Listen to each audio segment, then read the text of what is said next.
I still have to do some work on the chart, so bear with me. I'll be there in a little while. All right, let's have a look. Got Jupiter and Uranus.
strange chart we have today. Let's have a look. Oh, I'm just checking background. Oh, yes, I see something from Mr. Ross. Okie dokie. Alrighty, let's have a look here. We gotta get ready to do the show. Let's have a look here. What's going on? A couple of folks just showed up. Let's have a look. Alright. Hi, Bubba. Hi, Boo Boo. Hi, Boo Boo. I'm doing a show right now, okay? I'll introduce you. Hold on. Give me a second. Let's go over here.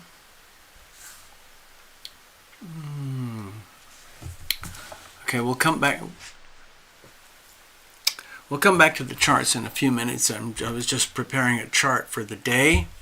It's been a whole week since we were hanging out. It feels very, very strange. Oh, hi, Tina. Thank you very much. Seriously, thank you very much. And Gregory, I don't see you in the chat, but I know you're here. Thank you very, very much. It's wonderful to be here. I look forward to this so much. Sometimes I get nervous, like, oh my God, can I still do this? Why do we even do this at all? It's so weird. I was talking with Love Tribe earlier today, like this whole, hello Diana, I see you. This whole thing that we do here is so strange because you can't really hold on to it. There's a channel I like called Crypto Viewing, and they're kind of strange, but they're mostly into remote viewing, and they think they can predict the future of the world. They operate kind of like a military remote viewing team. You know, they can like go all over the world and look at special locations. Aha! We have a bomb shelter over in the Middle East. Aha! Oh, look over there.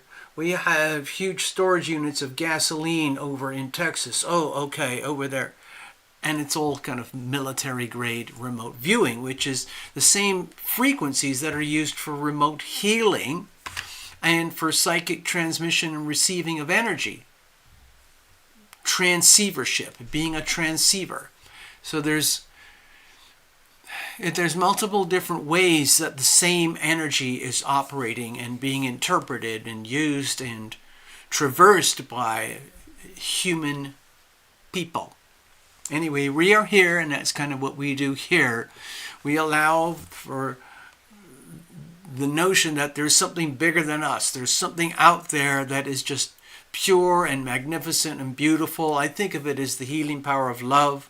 I think of it as a divine energy field. And we can tap into it at any time because we're swimming in it all the time. It's fundamental to life. The thing is, we take it all for granted. It's like it's there. We take it so much for granted that we don't even notice it's there. I used to tell that story about the fish in the coral reef hanging out with a scuba diver. And the fish meets up with the scuba diver, and the fish says to the scuba diver, "Hey, can I ask you something?" Knock, knock, knock. Mr. Scuba Diver, hello. Mr. Scuba Diver, hello. Have you ever heard of this thing called water? I've been hearing a lot about that recently. What is it? And then the scuba diver goes, "What? Water? You live in it. It's your home. It's your whole world. Everything that you do, everything in your whole life is water." And the fish kind of goes, "What? Really?"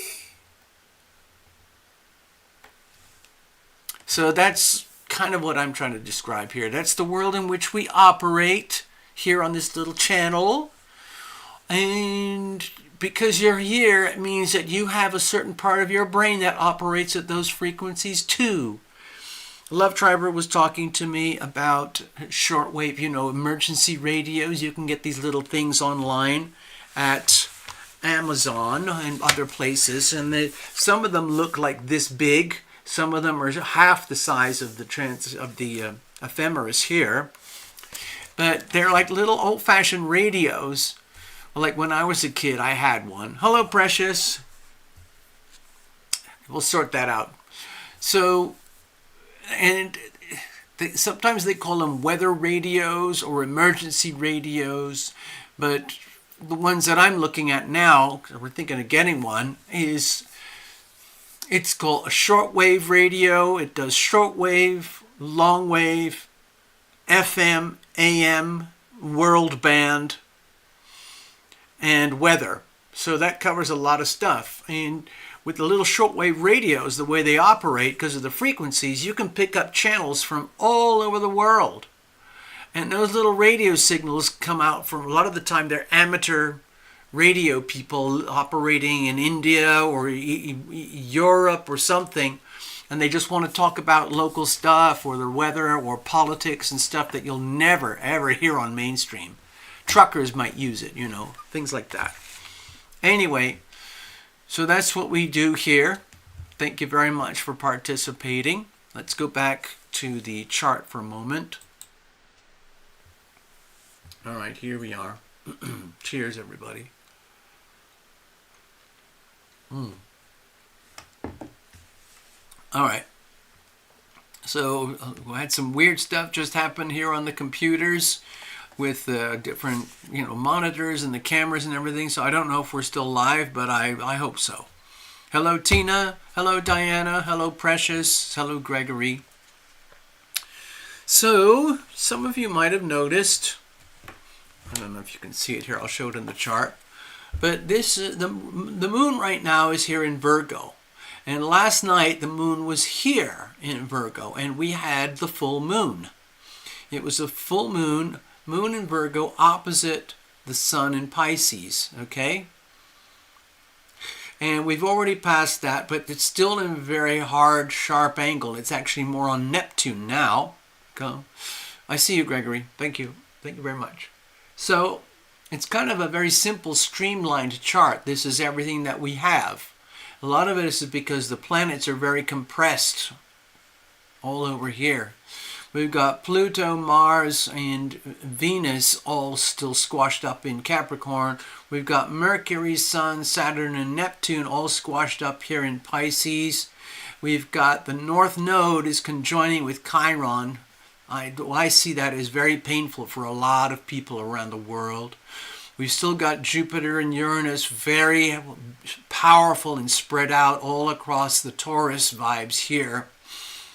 It just so happens that it's comfortable with Virgo. So in a very, very broad sense, we have Virgo, Capricorn, Taurus. It's like a sense of earth calm stability. It's not showing up here on the charts, but the way I do astrology, simply because we have last minute residual energy here in Capricorn with Pluto, Virgo, and Taurus over here. It's enough to give us that sort of earth trine. It would be a green triangle if I was going to put it on here, but I'm not going to put it on there because other astrologers would say you're full of BS. So anyway, I just wanted to share that. All right, let me put up a few post-it notes while I'm here. Okay, we got one for Gregory. I don't know who wants to go first. We'll see about that. So we've got Tina Miller. We've got a mini reading for Mr. Ross. I can shuffle these around in a little bit, okay? We'll see how things go. And a little mini one for Precious. Okay, let's have a look.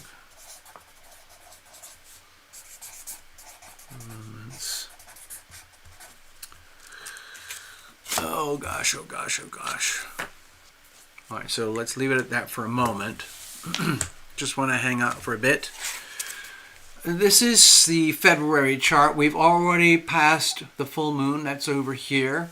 We still have all the planets in direct. Tina wants to go last. Okay, no problem. I can do that. Poof. See? Magic. Just like that. So we've lived through the sun and moon cycles, and as we move into March, things are going to start to change a little bit. We're going to have a shift in Venus. We're going to have a shift in Mercury. We're going to have a shift in Mars.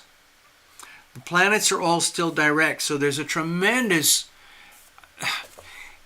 like a tremendous forward momentum where you kind of have to go with the flow, and you're gonna when planets start going retrograde in April, little Mercury retrograde in April, that's when we're going to start to get a few checks and balances and a bit of energy that says, wait, hold on a minute, folks.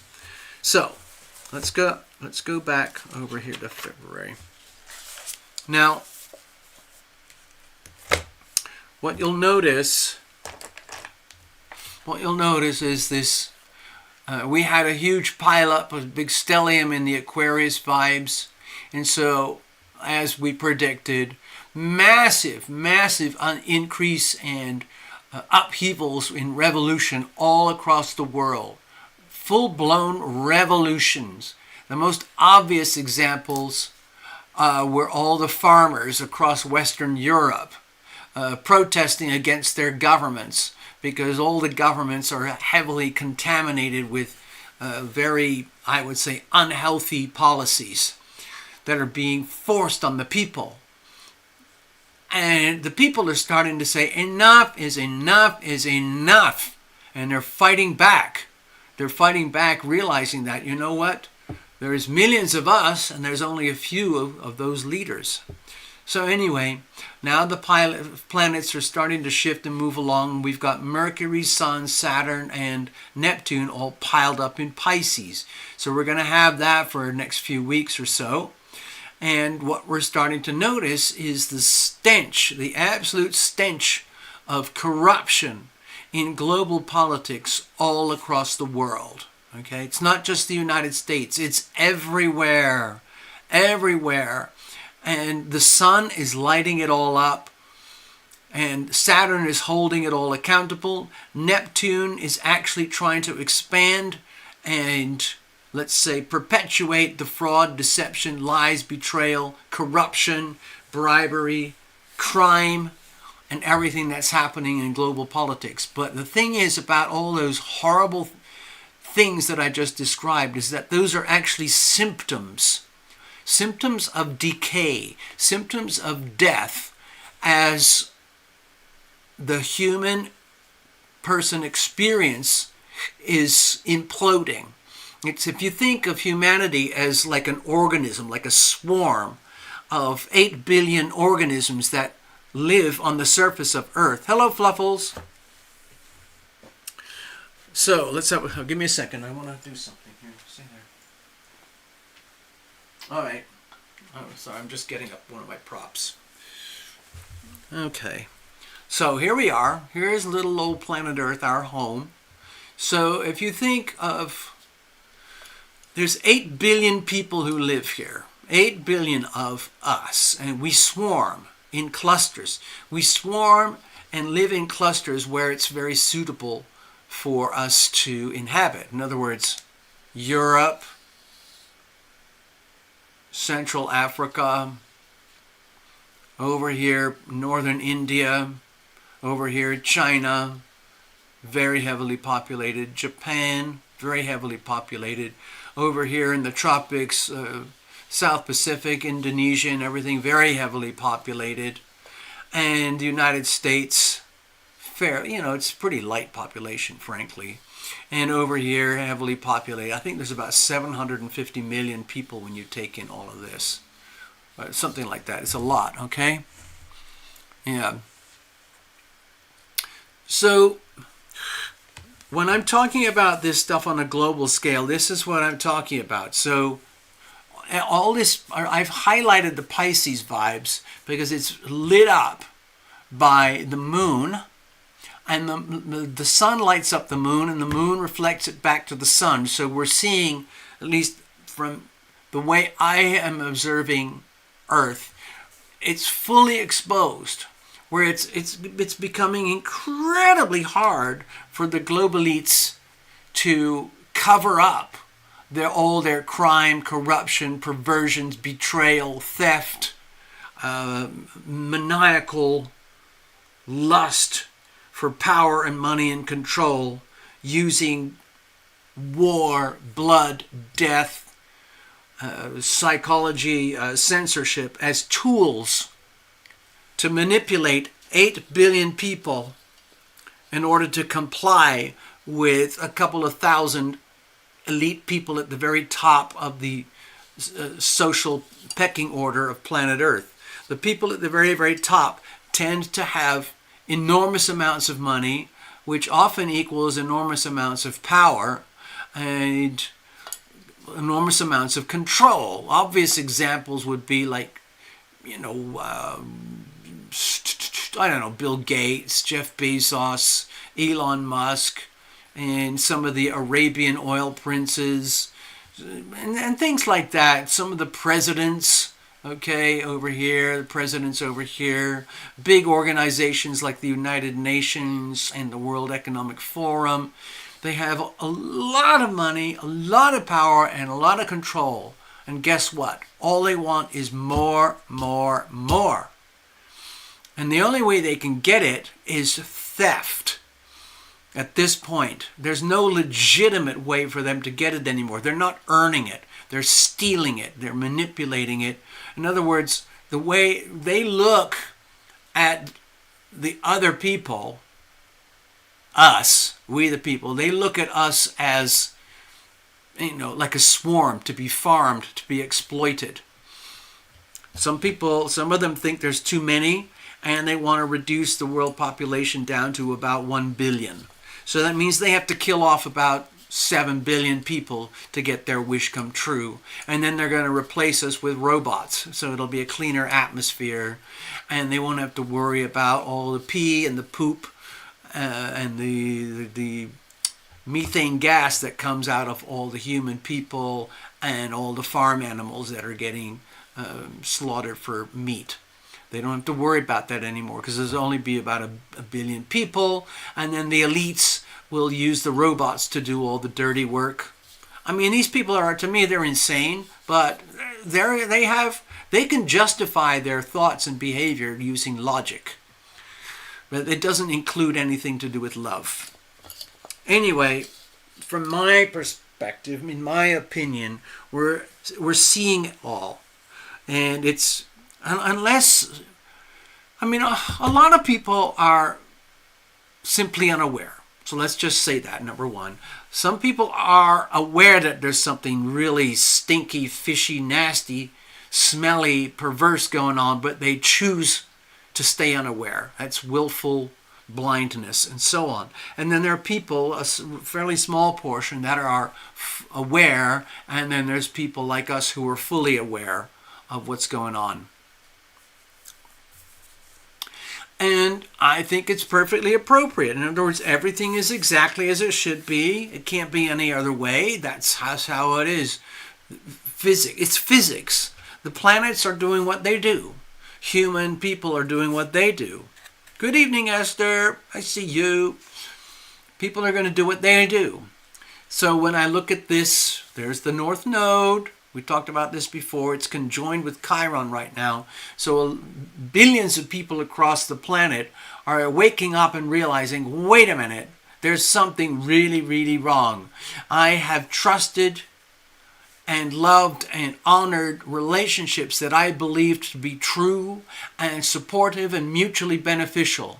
And now I'm discovering it's just exactly the opposite. It's full of a lot of these relationships are full of betrayal, deception, lies, and theft, especially if you completely submit and trust your government and your bankers and your politicians and your global leaders. Okay? No, you didn't miss much, Esther. We just started. And so people are waking up and saying, wait a minute, I want my sovereign self back. I want me. I want my life for me. I have a right to be me with my own thoughts, my own feelings, my own beliefs, without anybody trying to stir it up and take it away from me. If I want to believe that pigs can fly, then that's what I can do. Some people would say you're insane, but anyway.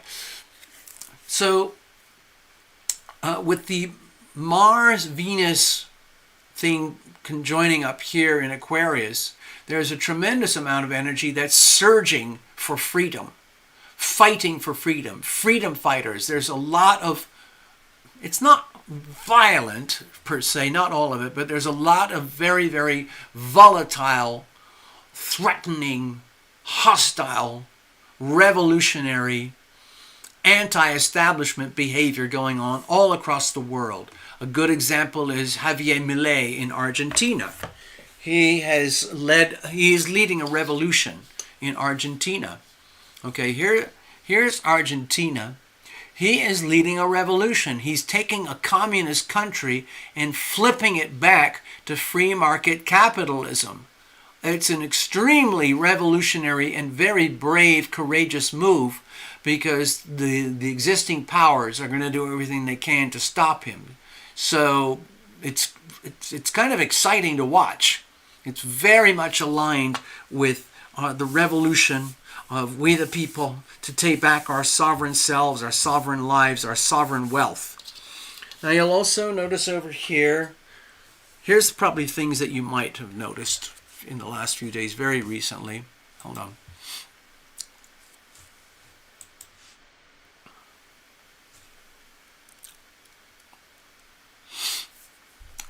People are starting to notice the financial fragilities across the world. Things are getting very, very, very shaky. In the United States, the public are being told it's the greatest time ever. Inflation is completely under control. It's the best employment time numbers we've ever had. Even though you might have lost a job that was full-time and rewarding, and now you have to have 3 part-time jobs to try and catch up and survive, that's still not too bad. And the fact that inflation, we're telling you, I swear to God, it's only 3%. Even though when you go to the grocery store and the gas station, you already know that it's about 30%. So don't worry, everybody. This is the greatest time we've ever had. The stock market has gone to all-time high. The S&P 500, S&P index, is just booming, booming, booming. Okay. Believe whatever you want. El Salvador. Good point, Esther. Yes. Oh, I forgot his name. What's the name? The president of El Salvador. Yeah. He's radical. He's totally radical.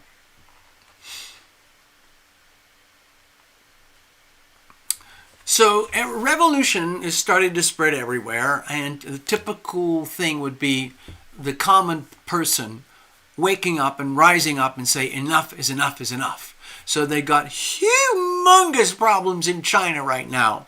First of all, their economy is in a recession, depression, imploding. It's a massive deflationary implosion of their whole economy, the whole thing. Now, they're not going to just disappear overnight. They're still going to produce some steel. They're still going to produce things like electric drills and, some car parts and toys and camping tents and, disposable furniture and lots of things that you might see in Walmart or Home Depot or Lowe's here in America. And the stuff that's low technology that they already do. Forks, screwdrivers, shovels, plates, cups and saucers, home decor, furnishing, and things like that. That's probably going to keep continuing, but at a much slower, more gentle pace.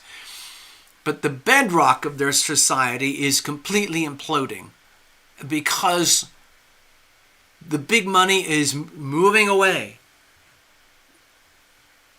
And they can't recapture it. It's gone, it's lost, it's going. And there are still big operators, big investors all around the world that still have a lot of money tied up in China. And those investors are starting to get desperate because they're starting to realize, God, if I pull out of China right now, it's like I'm just going to cut my losses and get out.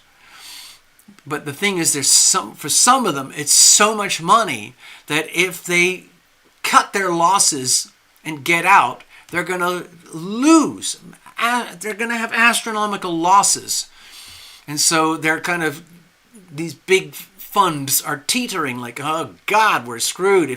If we pull out, we're screwed. If we stay in China, we're screwed. Oh no, oh no, oh no.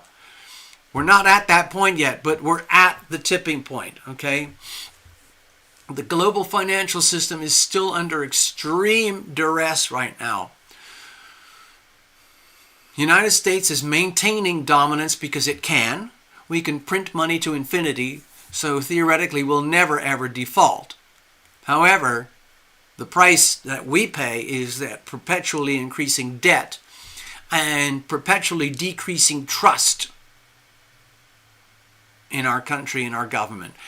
I've been studying this a lot over the last week, or almost 2 weeks now. At the very, very core, it's about trust. So right now, the big financial institutions, the banking systems, the Federal Reserve Bank of America, all the reserve banks and central banks across the world are now starting to get very, very shaky and very, very nervous because they're all playing the same game because they have to.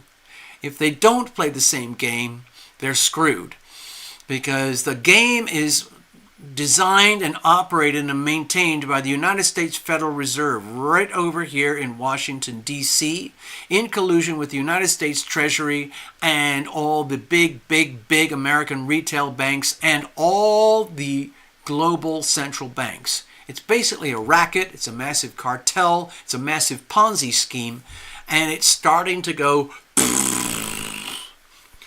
They don't want it to go because there's nothing else. The thing is, we're at a time of revolution right now. Uranus in Taurus, by definition, means revolution in the global financial system.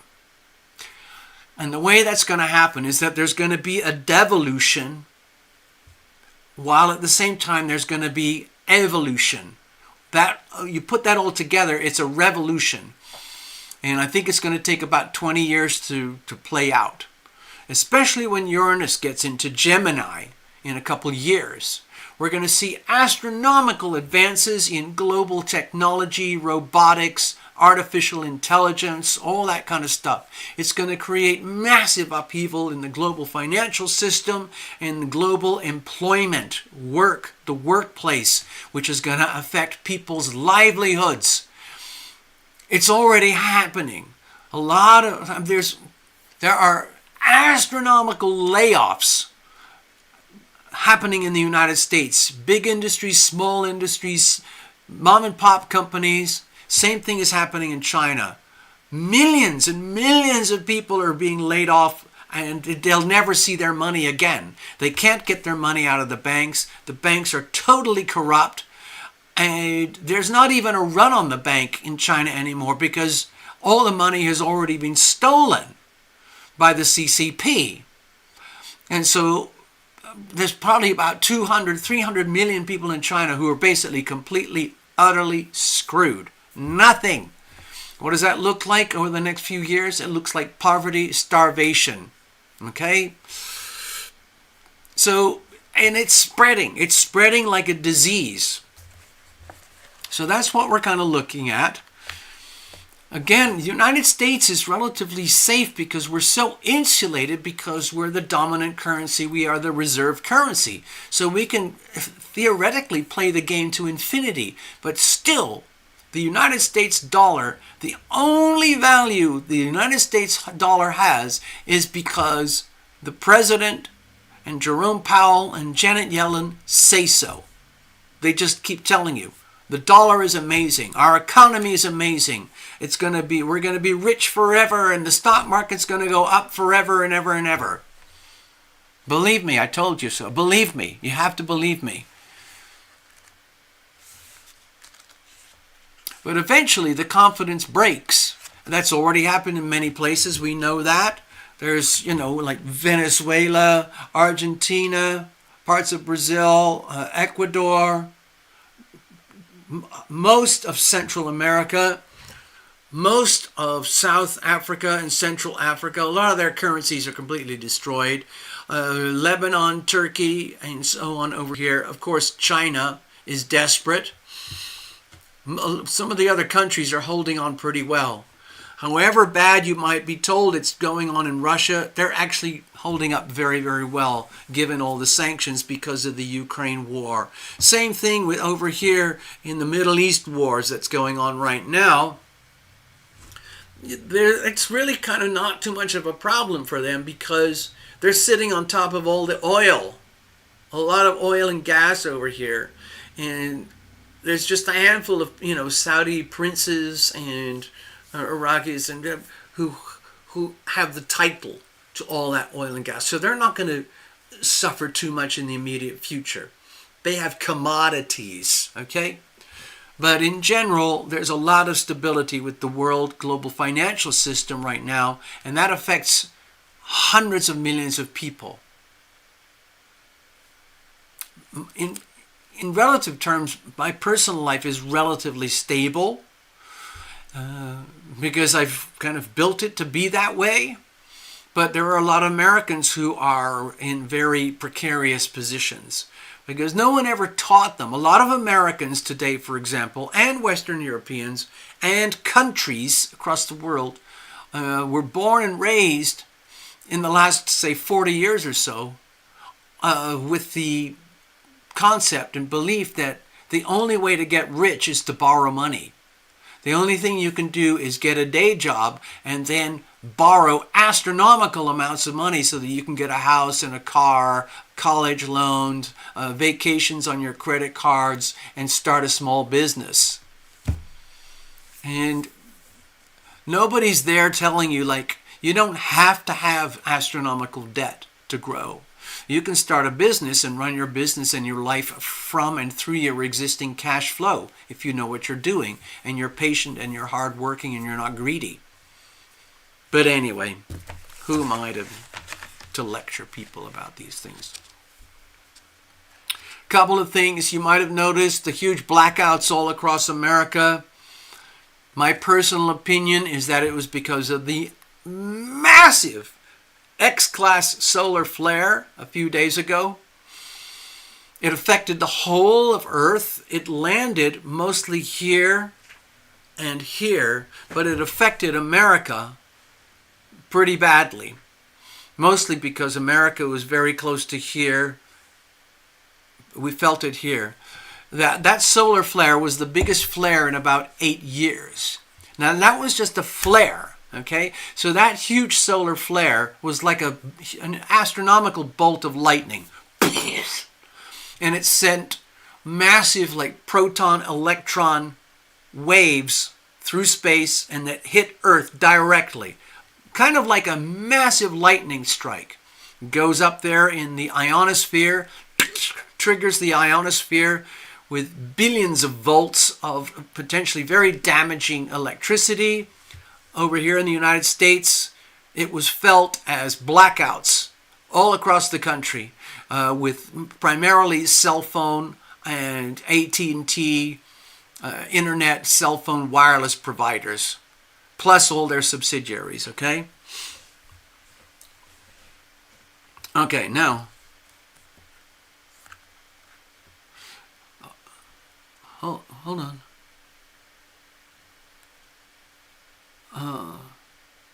Oh, Adam. Okay, now I see what you're saying, Adam. Let me explain a technical thing while I see your notes there. The Zoom I'm integrating my Zoom Pro account into my transmission software. Like I have a little home studio here to do the transmission so I can do live broadcasting. And in order to make it work, I have to lock the Zoom. You might ask why. Well, the thing is, the transmission of the show has a kind of a delay built into it. So what you folks see is 5, 10, 20, 30, 40 seconds later. Okay? And sometimes it's more. And so there is a way that we can do live streaming Zoom, but I have to set it all up in advance. I have to invite people to join the Zoom. And then in that way, then we're all coordinated. But for me to do the transmission on my own here, the Zoom is locked, so nobody can join the Zoom part of the transmission to do the show, because I'm operating 5 different tools and software simultaneously to do my show. So yeah, the show, we do have Zoom meetings, but they're usually privately organized, and I send out emails to everybody and we schedule it, like say Wednesday evening 5 p.m. Zoom, and then there's the Zoom link and everybody can click into that. Okay, so Adam, if you're interested, what you can do is, I'll tell you what, you hold on, do this for example. All right, Adam, like this is the TarotLumination website. You can go to the website and you can connect with me directly, send me an email and let me know your email address and let me know you'd like to be on the email list. And the next time we post for a live Zoom private event, you can join, okay? Because we do it every now and again.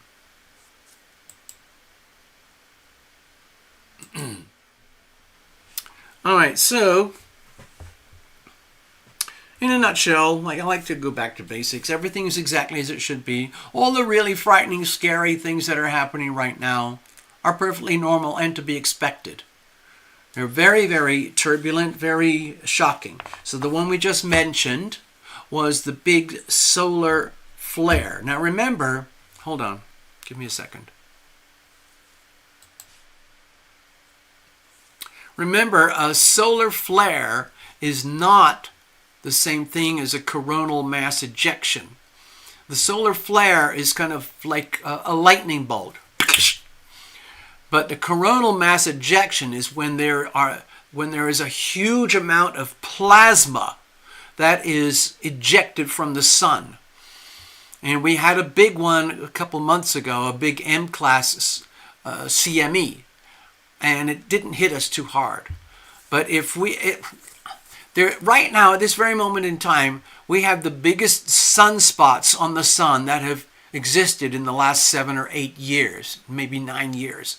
These are enormous sunspots, and they could technically explode into a CME at any moment. So far, it's been very peaceful. There was an enormous flare, but that's very short-lived, and it's already done its thing, okay? So I just wanted to point that out. But we are at risk. Please understand, everybody, I might as well put this out there.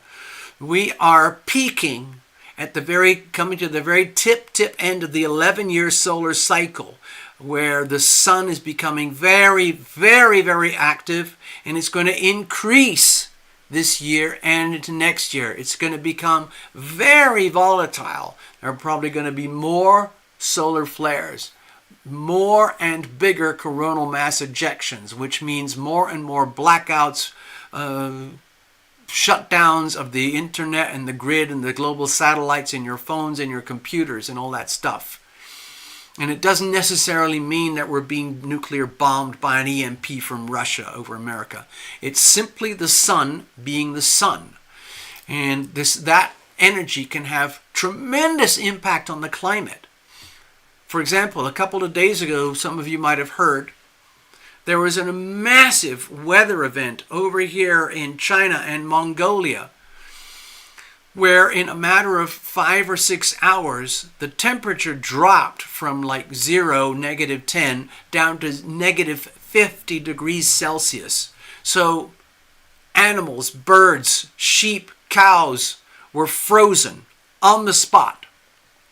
Millions of people got stuck in their cars and their houses under snow and everything. It was staggering and very, very frightening.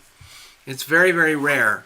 And of course, that story doesn't match up very well with all the globalist, climate folks, because, they're telling you that the world is going to start boiling any minute now. So the thing is, like with the astrology right now, everything is very volatile, and it's going to become more volatile, okay? Just be aware of that. There's going to be more extreme heat, more extreme cold. It does kind of tend to balance it out. But if you're in the areas that has extreme heat, you're going to think it's the end of the world and we're going to boil up and explode. If you're in a place that is absolutely Arctic, subarctic, even colder than the Antarctic, then you think you're going to die of the cold. And so then there's everything else in between. So please understand, over the next 2.5, probably two years or so, we're going to get a lot of extreme volatility in the global climate stuff. Extreme cold, extreme heat, extreme drought, extreme flooding. Some of it very, very unpredictable. So just be aware of that. I think I covered the stuff that I didn't make any notes today about all the things that were going on because it's such a deluge. The things that I just talked about are kind of a global scale, and I didn't mention too much about the politics and everything. Because the global political system, the global financial system is extremely unstable, and it's going to continue to be that way as well. Uranus in Taurus is going to join up with Jupiter in Taurus soon enough. And however unstable things are right now, it's going to be much more unstable down the road. And the same thing with Neptune later in this year when we get towards November, which is a very, very big deal for America, where we have these so-called elections. There's going to be astronomical amounts of fraud and election interference, as they call it. So just brace yourselves, everybody. No matter what you might think is going to happen, please allow for something else completely different to happen that won't make any sense at all. Right now, there's really only one person who can win in the United States. And I'm not going to say his name. Okay, Esther? I'm not going to say the name. But there are some very, very powerful people who do not want that person in power. Because that one person is anti-globalist. He's anti the military-industrial complex. He's anti-debt and the Federal Reserve banking system. He's anti-corruption. He's anti-globalism and communism. He is the enemy of the global elites. And the global elites have incredible money and power, so they're going to do everything they possibly can to stop this particular gentleman from having a chance of getting into the White House. They hate him. They hate him because he represents basically common sense and peace and stability. That is unacceptable to the global elites. The global elites want insanity, sickness, perversion, disease, war, war, war, and more war. They make their money on death. Okay. Anyway, I've said enough. I don't want to scare people. Let's get to the readings. Precious, you're up. Let's do this. I've got to get prepared here. Alrighty. Let's see. Okay. I've got to clear the stage. Get things ready. All right. Bear with me. Okay. Let's see how things are going. All right, let's do this over here. Okay, I'm gonna put all this over here.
Alright, hey Necessary, you just showed up. Hi, how are you doing?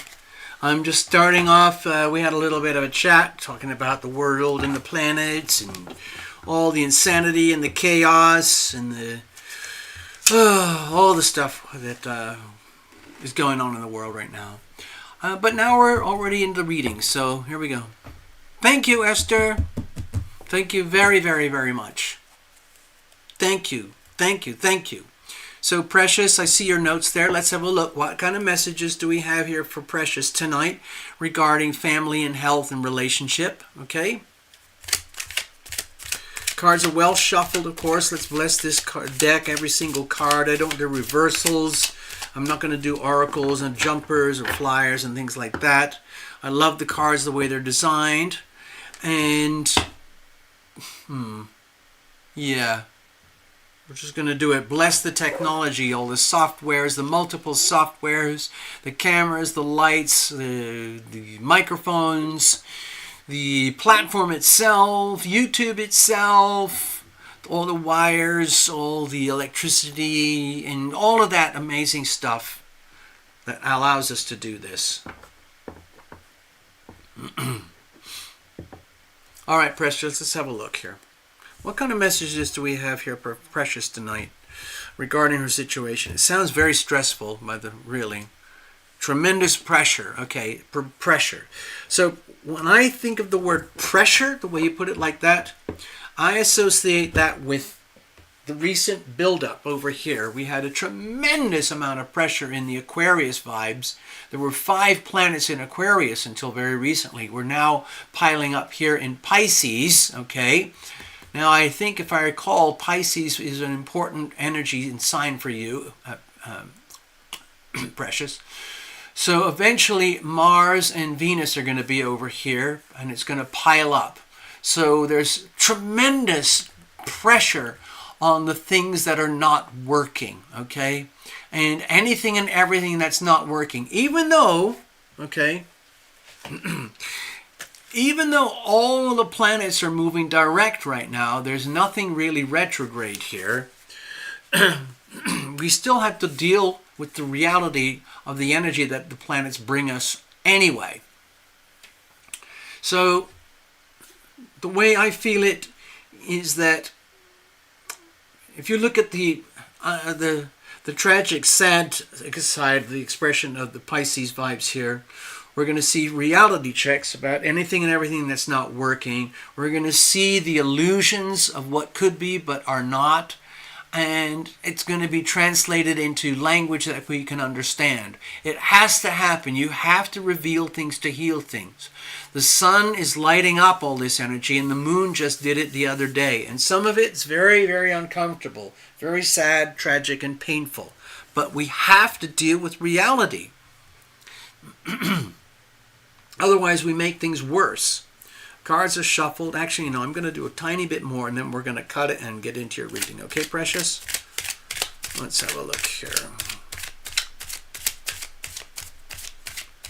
I'm keeping in mind our TarotLumination Love Tribe member named Lily Lynn over there in Austria. She never comes to the show because the timing is different. She's about 11 hours different, something like that, so it's impossible. But she's in a similar situation to Precious right now, or has been. Precious is partly recovered, which is really great. But Lily Lynn, she has become homeless recently with her son. She's a very intelligent, hard-working woman in Austria, but things are very, very tough there right now, like other places in the world. You never would have imagined it for Austria, but it's true. Okay, here we go. All right, Precious, let's have a look. Let's see what's going on. This is the diagnostic spread. It's my situational spread. It just deals with the situation. So what kind of messages do we have here? Here's the situation. Here's the challenges, and here's how we're going to deal with it. But let's look at the external influences. We already described some of that. The Page of Wands. Okay, my feeling for you, Precious, right now is to do not lose courage. Do not lose faith. Understand that it's tremendous pressure for the whole world right now, and anybody and everybody has these parts of their life affected. So in other words, wherever these hot spots exist in your chart, that's where you're feeling stress, especially this one here and this one here. Now, for all we know, Precious, in your world, with your relationships, let's say we did a composite reading for you and your relationship, or the kids or something like that. For all we know, these hot spots might be triggering on very, very sensitive areas of your own personal charts, okay? So we have to allow for that, wherever that lands. But when I see the Page of Wands here, to me it's like a reminder that, hey, Precious, please remember that life is to be lived.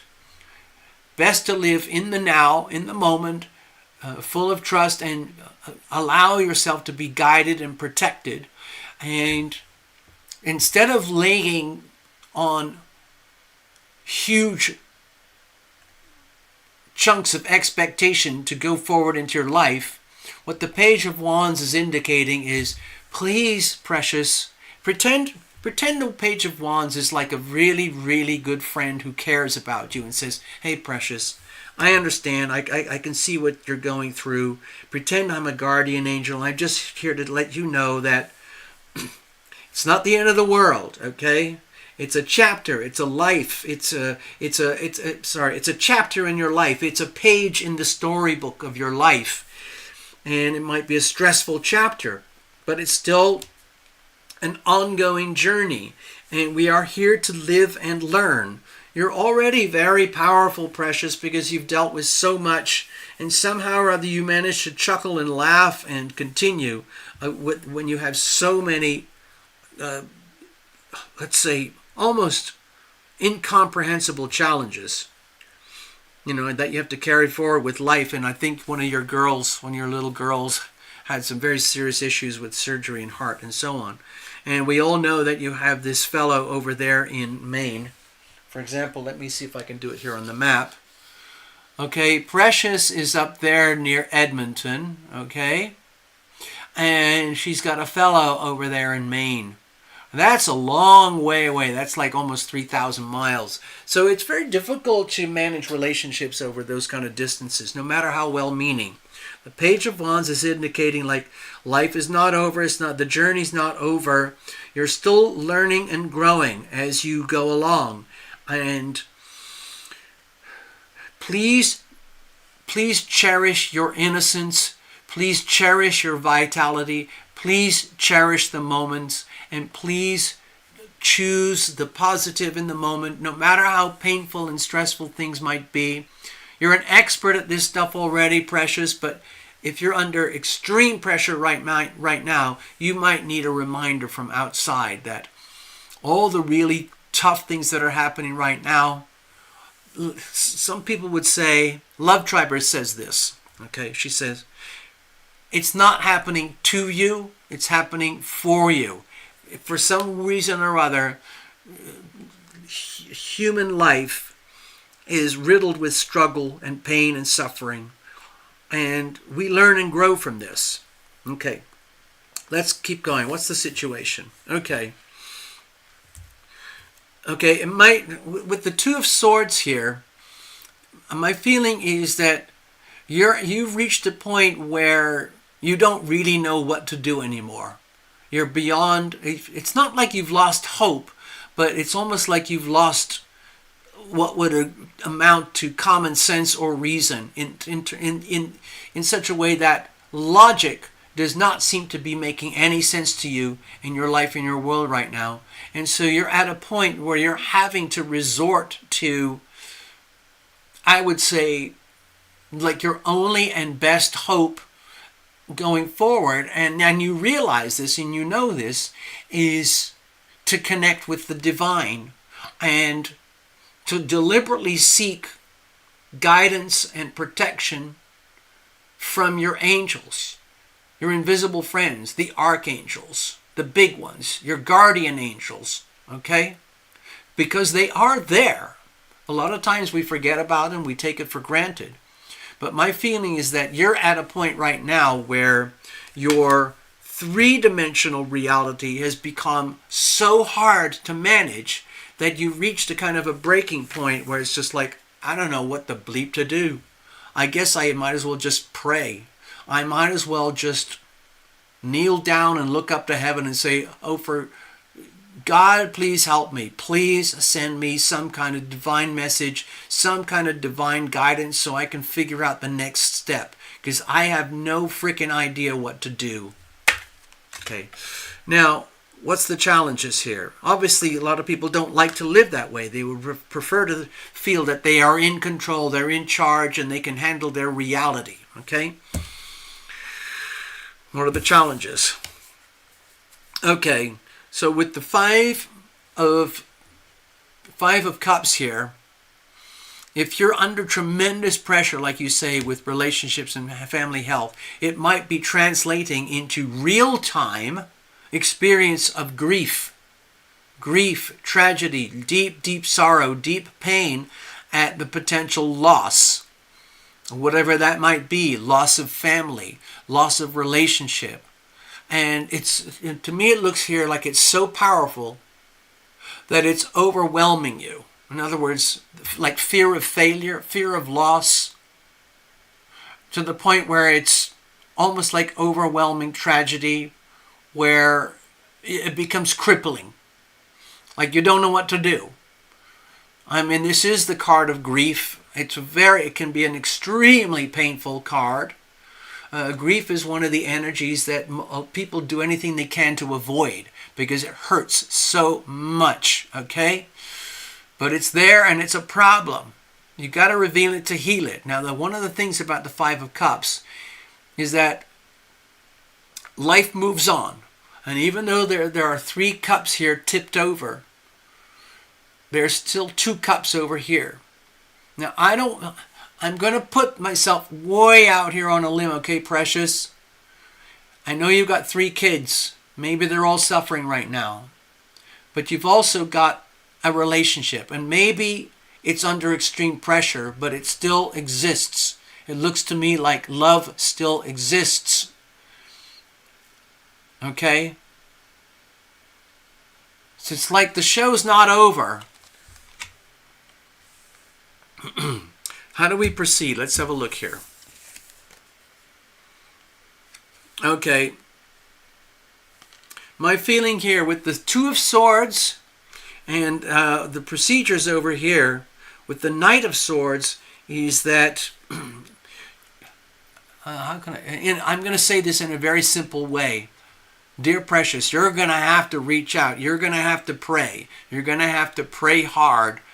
Dear guardian angels, my invisible friends, archangels, all of you out there in the world of the divine, I am reaching out. I'm seeking guidance and protection.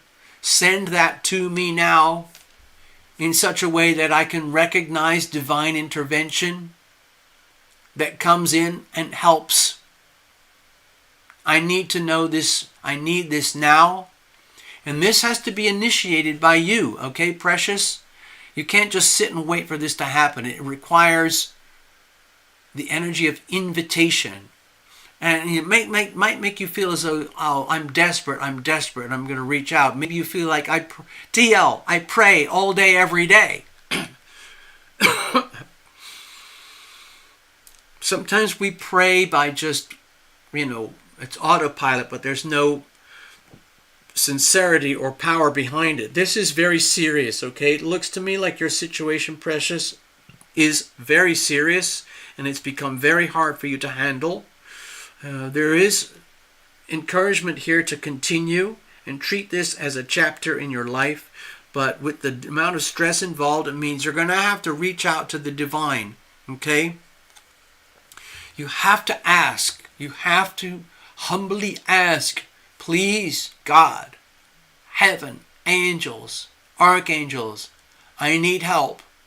Please save me. Come in, send me a sign, send me a signal to put things right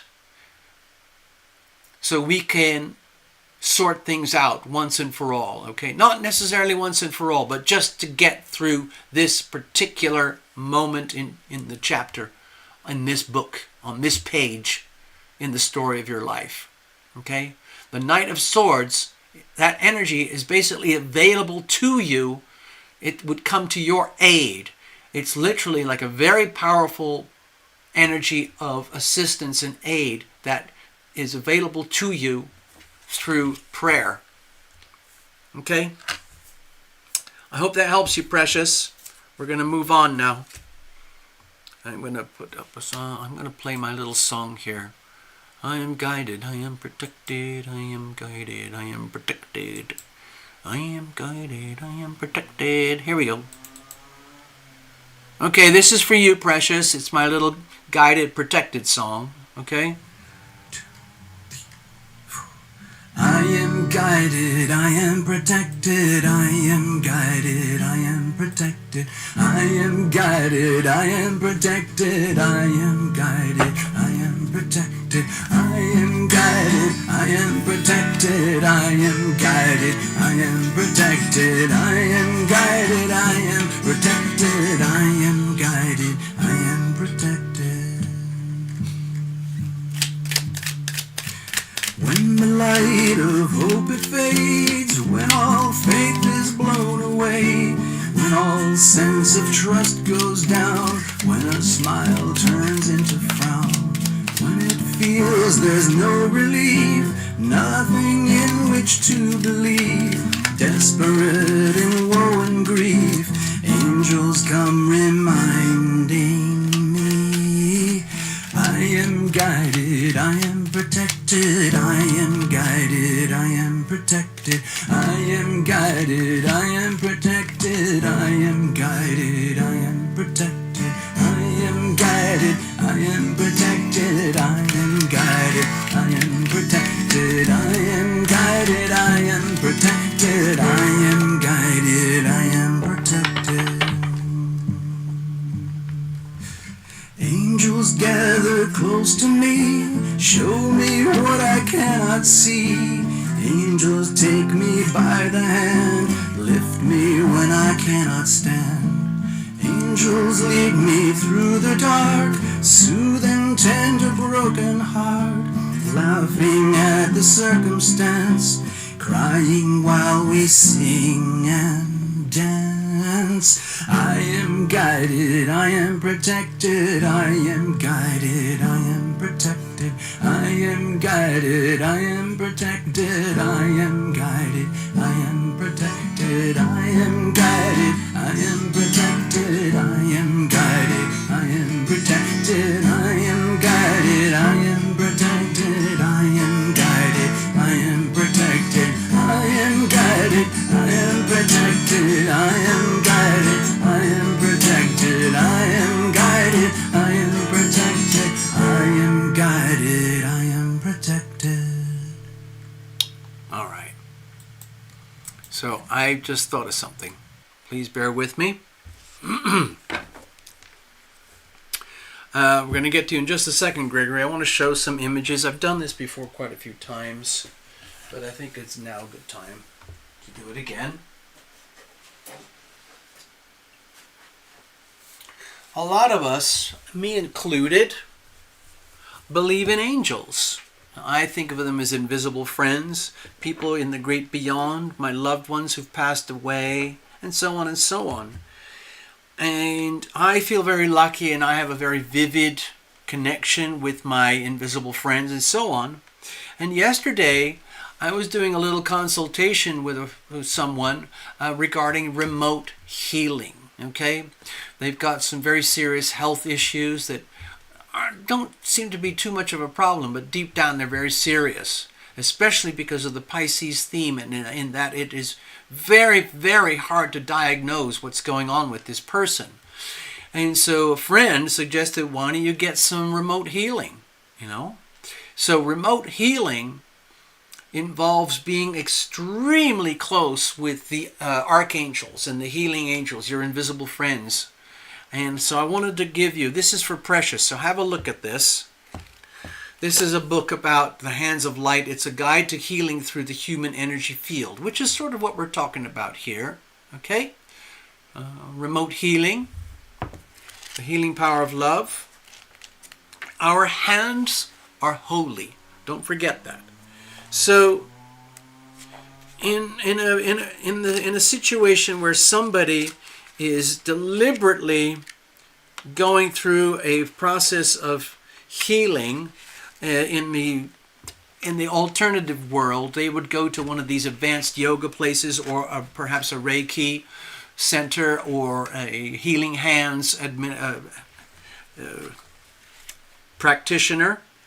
And this is kind of what happens. I'm just going to show you, because this is what happened to me, okay, Precious?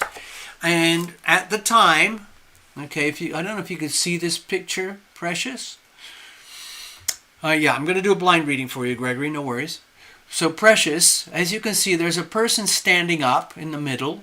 That is the healing practitioner using healing hands. And then there's the patient lying on the table. That's the person who is seeking treatment for health issues that are extremely hard to heal through traditional medicine. Now, if you look in the background, there are 8 other individuals. Now, these are the invisible friends. These are the people who are actually there in spirit, like your invisible friends, your archangels, who are assisting the healer. And the whole idea is, with all these invisible friends, it's think of them as your angels, there to help you. They work with the healer. Now, you don't actually need the healer there, okay, Precious? You can initiate this experience by invitation. You can put yourself kind of in a prayer position, however you like to pray. Preferably, please do not kneel. It's very, very hard in your body to do kneeling. It's best if you can lay down, perhaps in a way that's comfortable, and invoke the healing power of love. You can say, I ask for the healing power of love to fill my body, my mind, my heart, my soul from up above. I ask for the healing power of love to heal me now. Heal me now. Heal me now. Guide me, protect me, send me messages, send me signs. Please heal me now. Please heal my loved ones, my children. Please heal my relationship. And your angels will hear you, and they will start to gather around you, and they will start to send waves of healing energy into your body, mind, heart, and soul, just like this, okay? This is real, okay? I know people who do this. I know practitioners who do this. I have been very lucky to receive very, very extensive amounts of energy healing like this. So just trust me, it's out there, but you have to ask for it. You have to request it through prayer. All right, so let's move on. Gregory, let's see what's going on. We're going to do a blind reading. Gregory's 12 days of healing, abstaining. It's Lent. Oh, yeah, I forgot about that. Oh, yeah, I know. All right, let's have a look. Cards are nicely shuffled. Let me go to the last second. I like to do that.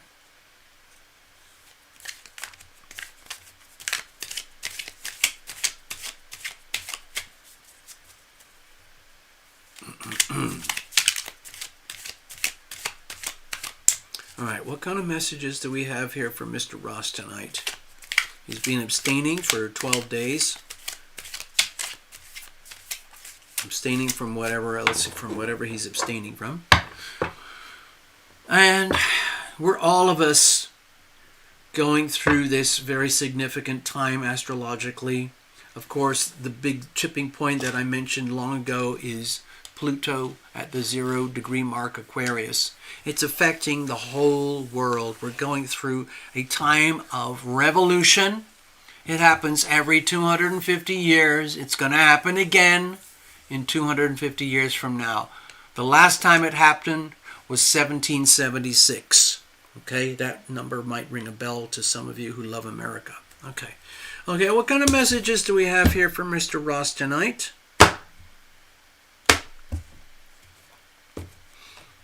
It's kind of like, doing a diagnostics at AutoZone. Here we go. Let's have a look. Here's the situation. Here's the challenges. Here's how we're going to handle things. Now, a lot of you hanging out here, we all know Gregory Ross. I've worked with Gregory privately and also publicly here. So we all have a little bit of history. Let's have a look at external influences. So we've got the 7 of Cups. So I'm looking at this to do with, now you said abstaining. So I know I've abstained for several years now, but as a lot of you know, I love my beverages. I still do, but I don't drink them anymore. I love my red wine. I love my whiskey. I love my beer. And I realized that I had to stop, and so I did. And when I see this here as energy outside of you and around you, Gregory, it makes me feel that you are extremely sensitive and vulnerable to this particular Pisces theme that's happening right now. And the healthy side of it is that you're aware of it and that you're doing something about it, because it's incredibly easy to become, let's say, immersed in the fog, the illusion, it's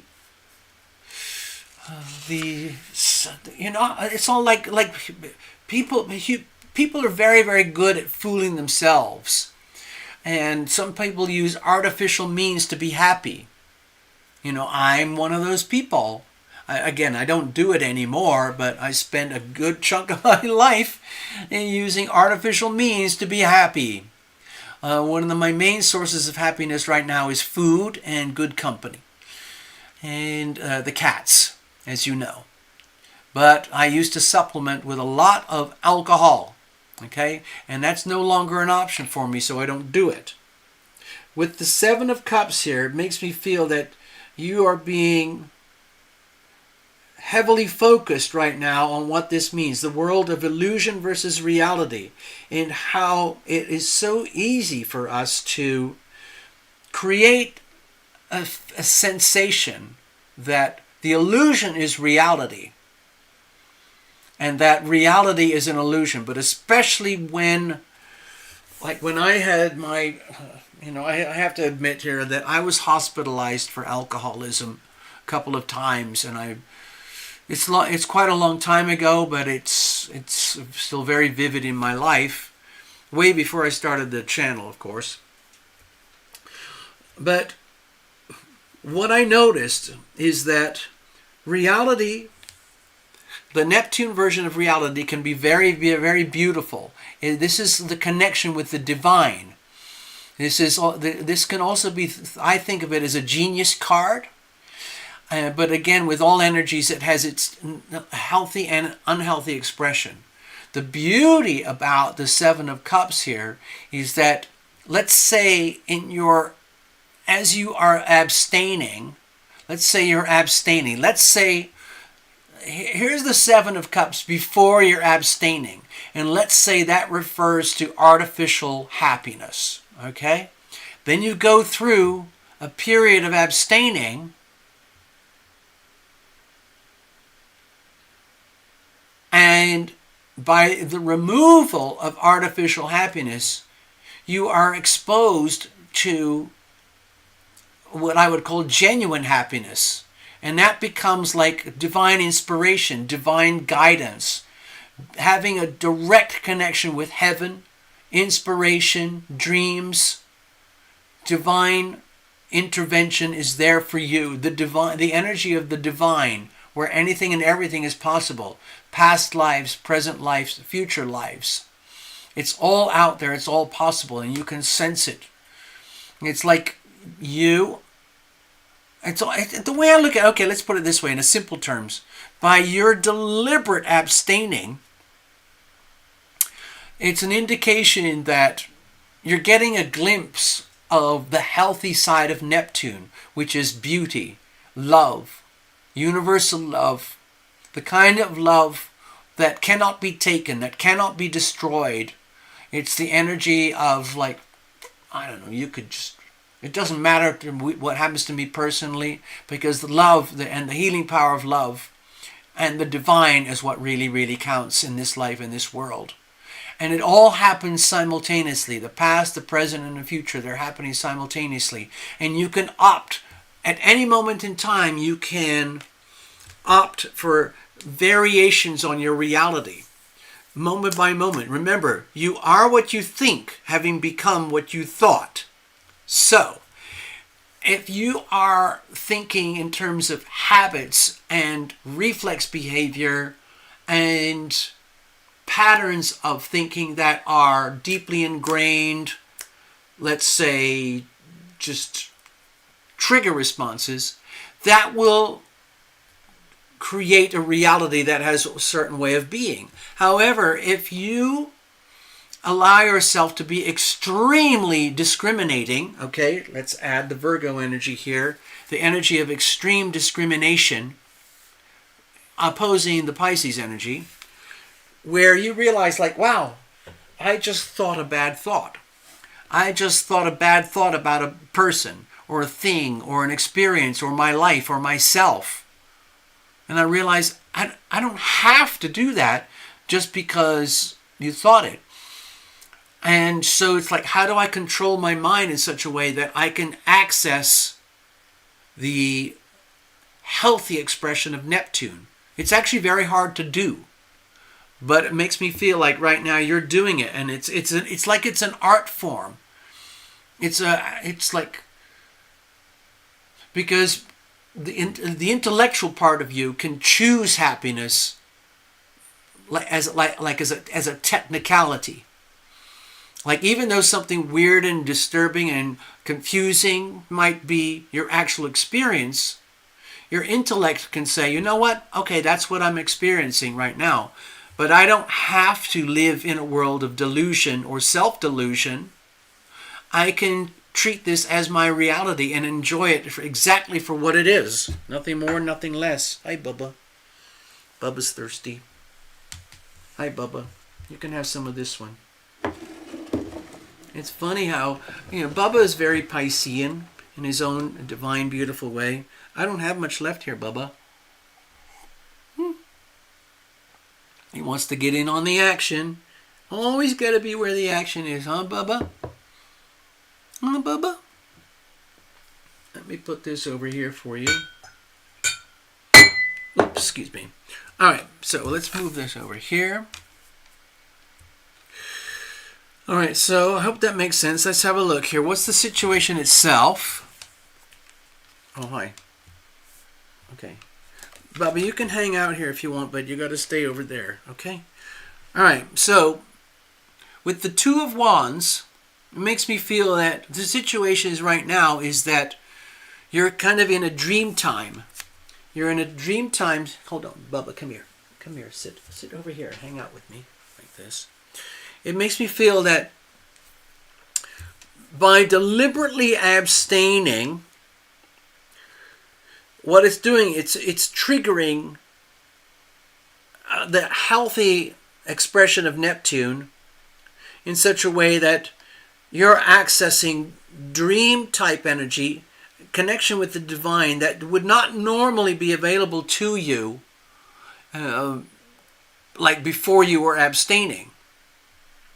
And so with the Two of Wands here, it makes me feel like while you were going through the abstinence, while you're going through that, you're getting a glimpse into a broader perspective of the world of the divine, which is like above and beyond your three-dimensional reality, where you have a chance by choice, by decision, by thought, to choose alternate versions of reality that hadn't really been manifested, or the seeds had not yet been planted. But now you can see the opportunity, and you can realize, like, my God, I can actually plant the energy of destiny and opportunity for the future by choice, especially when I get a glimpse of the bigger picture in my life and world. Now remember, with Neptune energy, there's also the sense of fog. So when you go through abstinence like this, you can remove the fog of Neptune, and it can reveal the divine to you. And once you have full exposure to the divine, then you can choose, like, let's say you're planning out a little garden in the backyard or something, just a tiny little garden or something. You can choose what seeds to plant and where to plant them, and then plan in the future how you're going to nurture those seeds and foster a new world, a new life, a new opportunity, so that the Two of Wands actually starts to turn into a reality, a new reality, and a new destiny. And that is deliberate. That's by choice, okay? So I'm going to shuffle these over here. Little Bubba is listening very carefully. He's wishing that he could speak English. Okay, so okay. So Bubba's going away. Okay. Bubba. Okay. It's all right, Bubba. You can stay there. Oh no. Okay. All right. So what are the challenges here? Let's have a look.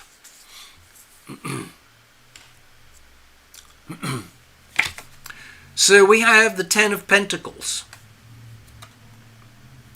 Okay, so this was a beautiful, beautiful card. It's in a challenging position, obviously. Ten of Pentacles is something like all of us would wish for. We would like to have abundance, happiness, loved ones, be able to share all the good stuff. It's like the energy of a life well lived, where you can enjoy the fruits of your labor, the fruits of your decisions, the fruits of healthy decisions, healthy actions that resulted in good, satisfying outcomes for you. The thing is, in this position, you might be frightened. You might be feeling like, oh my God, if I don't make healthy choices, healthy decisions, healthy actions, healthy behaviors, I could jeopardize all of this. I might lose the potential to access all this abundance and goodness and wholesomeness.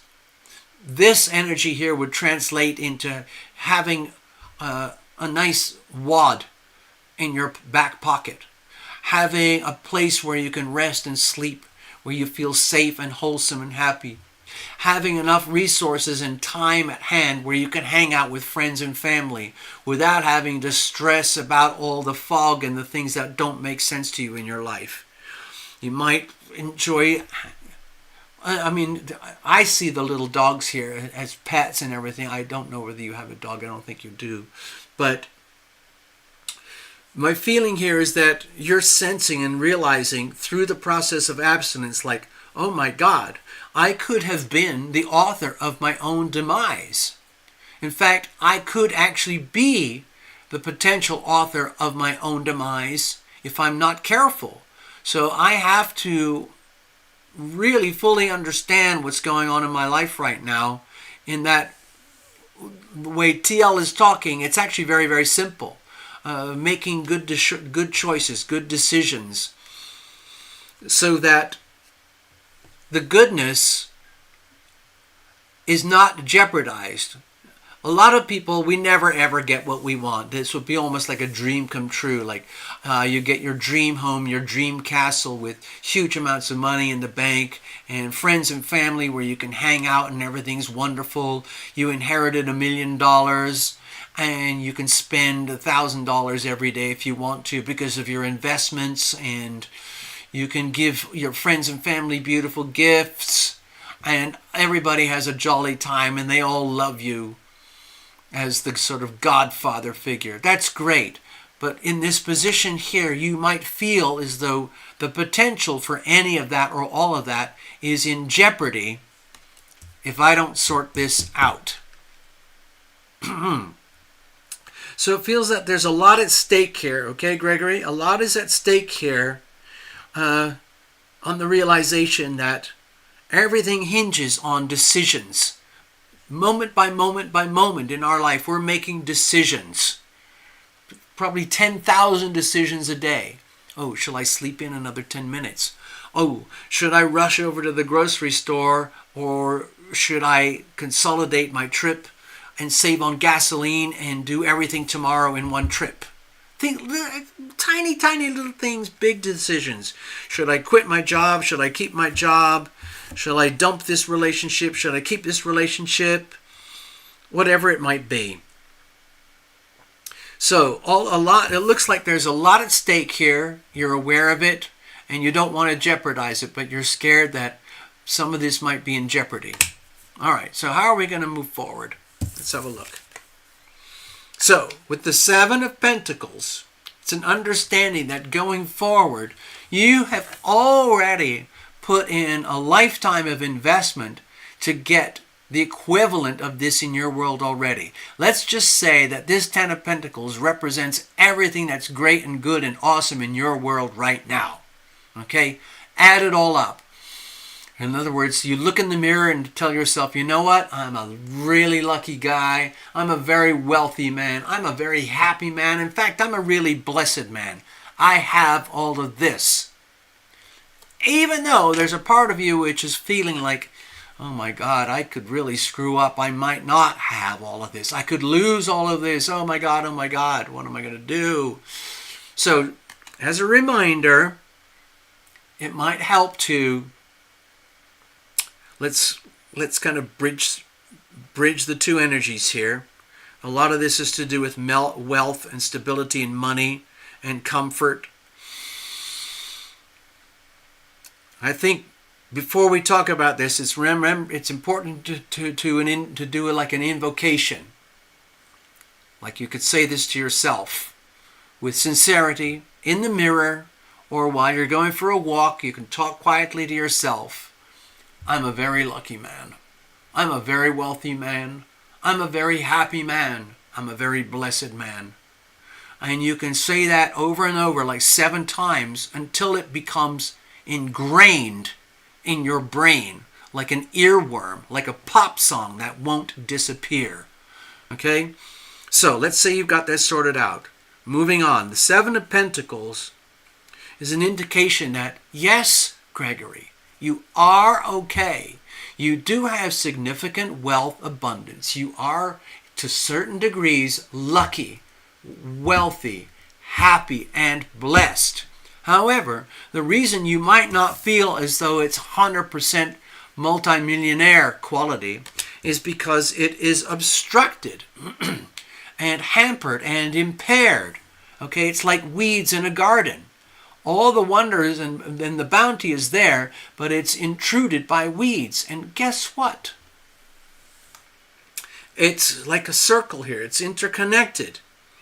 It's your life, it's your world, it's your garden. The garden of your life, the garden of your mind. You are the full owner and custodian of the garden of your life, the garden of your mind. And if you are realizing, let's say, for example, through this reading that, my gosh, I am a lucky man, I am a wealthy man, I am a happy man, I am a blessed man, except that I can't access it in the way that I should. It's because it's weeded over. And you end up as the person like, damn it, that means it's not necessarily all your fault. It's just the energy of what happens when we are not meticulous with the management of the garden of our mind, the garden of our life, the garden of our world. So in other words, have you ever heard of this expression, clean as you go?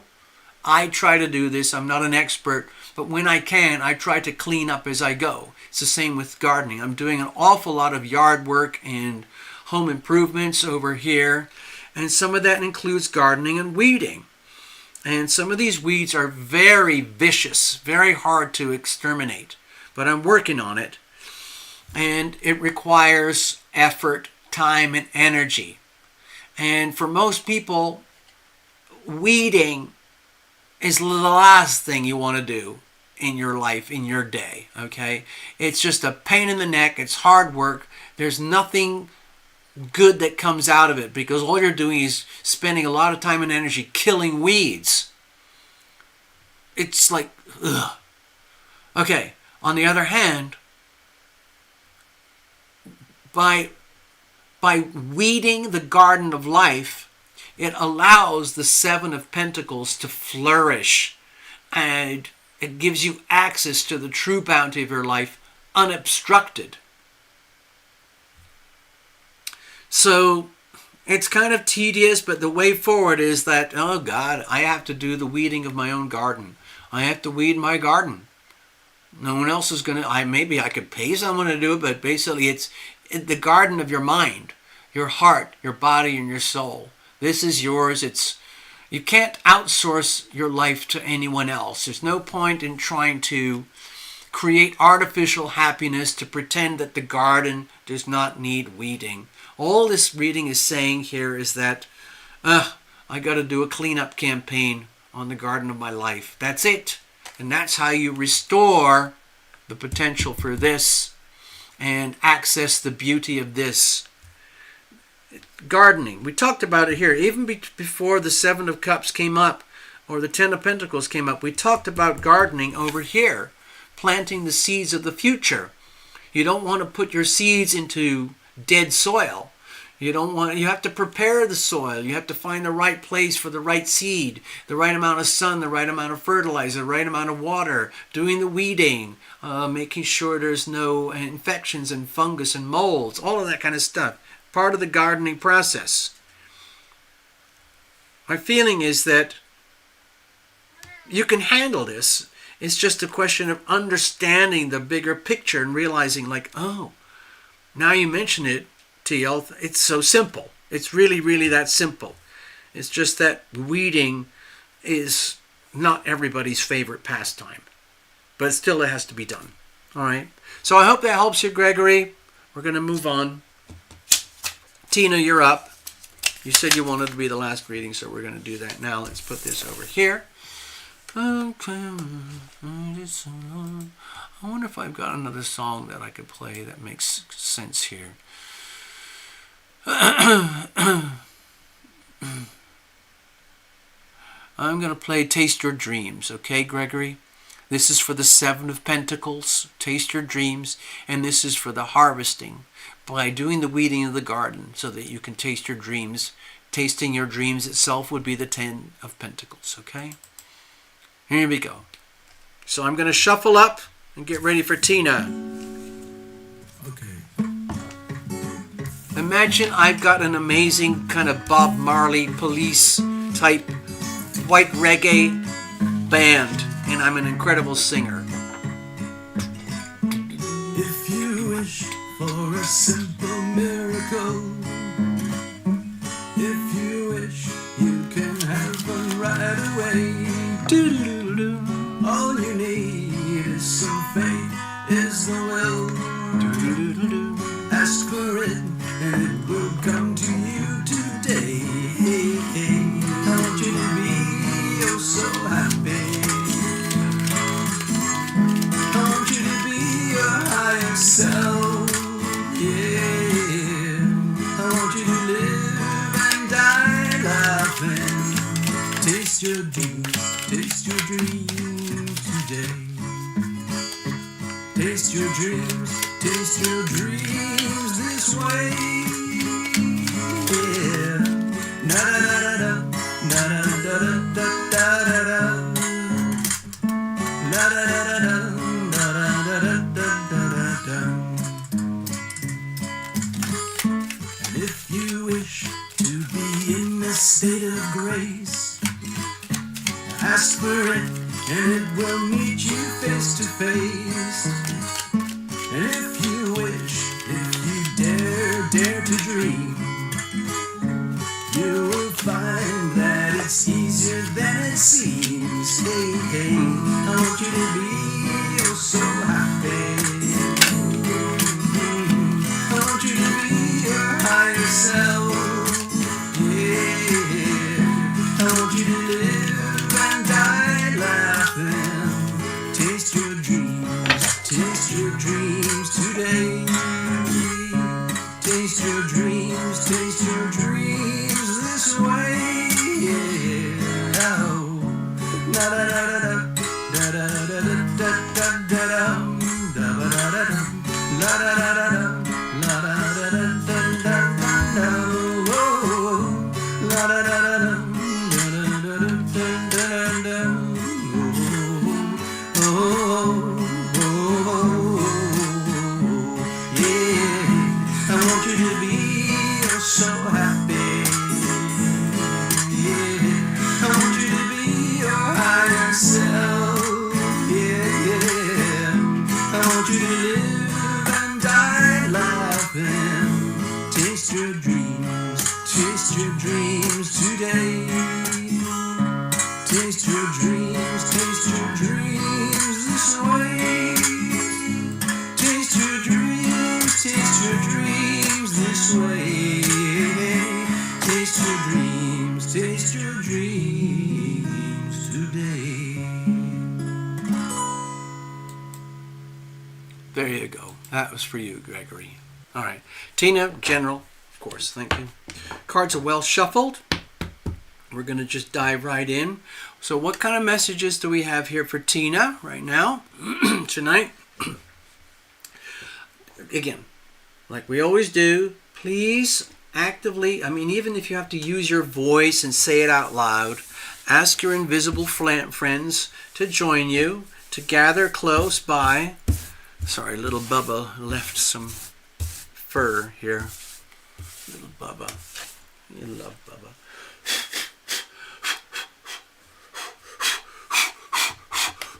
Okay, no, I think we're good.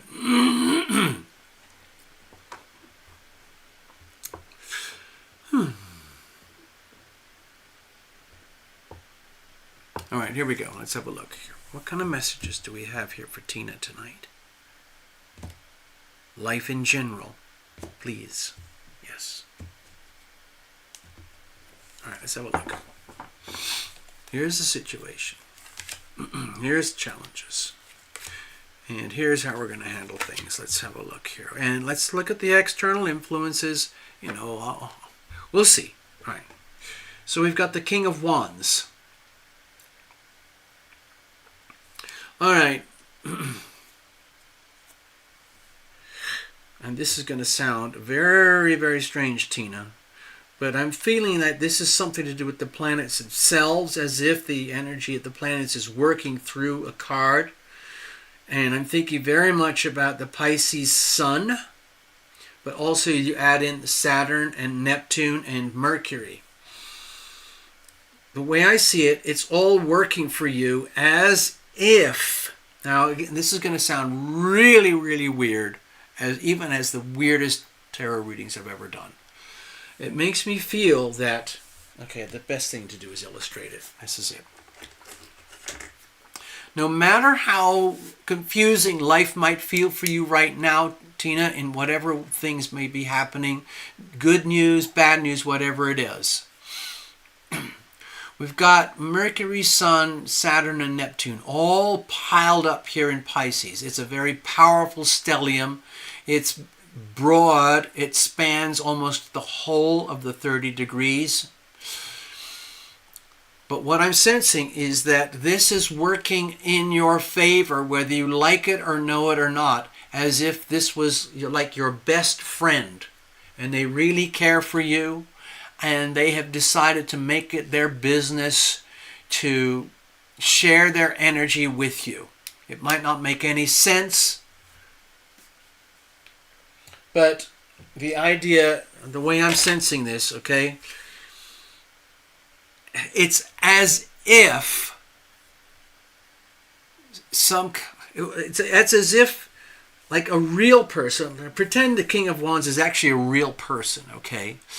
And they are manifested, or they have the embodiment of someone who's very benevolent, but not in an obvious way, just something that's very subtle but powerful and benevolent. It's out there, it's there for you. It almost would be like some sort of invisible friend, but there might be actually somebody real in your world right now who is very strong in a very kind of mystical, spiritual, beautiful way, who has the best of intentions for you, Tina, and they want to simply remind you, like a hand around your shoulder, like giving you, not a hug, well, sort of like a hug, but you know when a friend is with you and they're standing by your side and they put their hand around your shoulder and they kind of give you a sideways hug.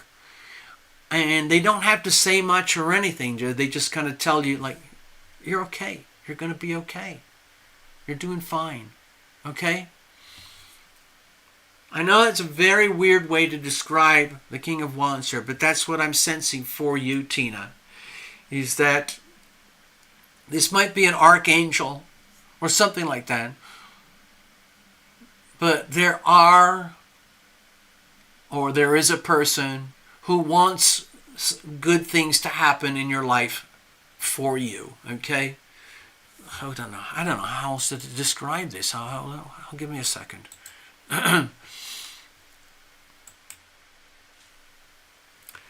You know that feeling, Tina? Like you're just being yourself, and you might be full of bits of happiness, bits of confusion, and then you're someone who really cares about you comes up very gently next to you and kind of does that shoulder hug thing.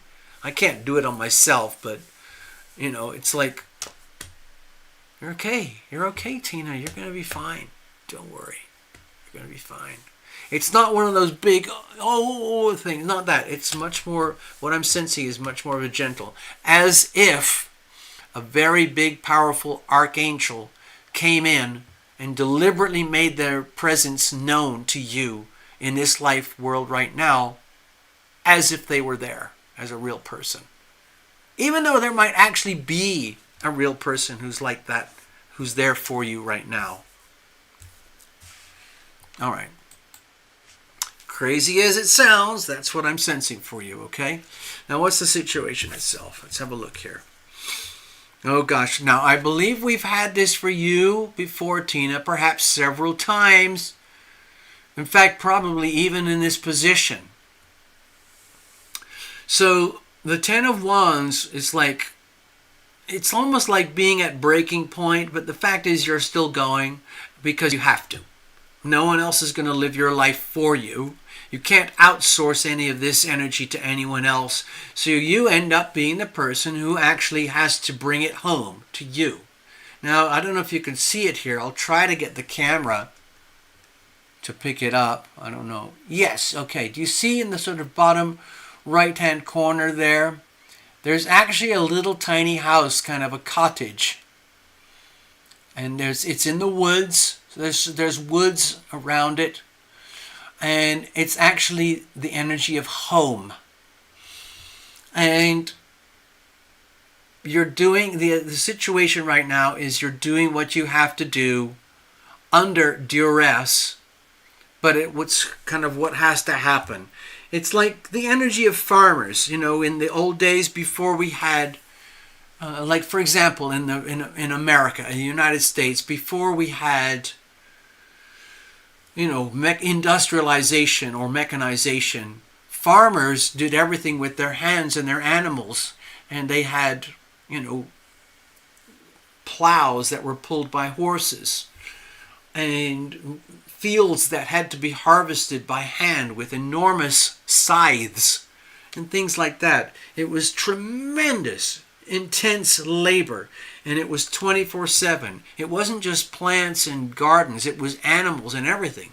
So it's like the energy of, think of this as the energy of you being the farmer, the homesteader. You are the homesteader in your life, in your world, And you're at a kind of a sort of what might feel...